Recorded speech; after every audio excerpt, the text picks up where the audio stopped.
Am Arsch ein Leberfleck. Oh, Susanna. So schreck. Oh, Leberfleck muss weg. Oh, Schreck. Alle Zinnsoldaten,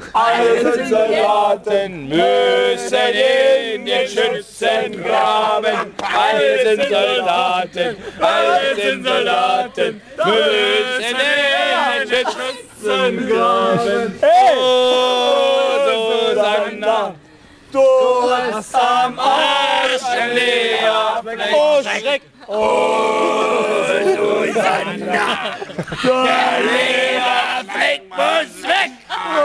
Und so geht das munter, und so geht das munter. Schön den Graben rauf und runter. Und so geht das munter, und so geht das munter. Schön den Graben rauf und runter.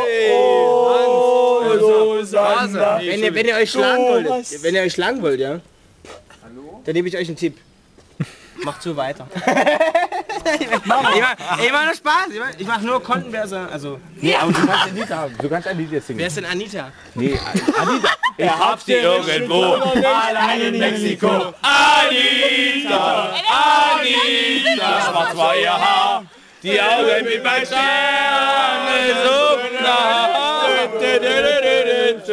Sehr gut. Heute ist ein Fest, wo es regnen lässt. Anita, das passt Anita, schwarz war ihr Haar. Wo ist denn Hermann? Cool. Hermann ist da, Mann. Hermann, komm mal zu uns. Hermann löst, es brennt die Heide.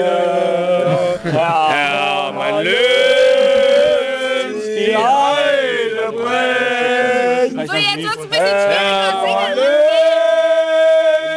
Es brennt die Heide. Hermann löst.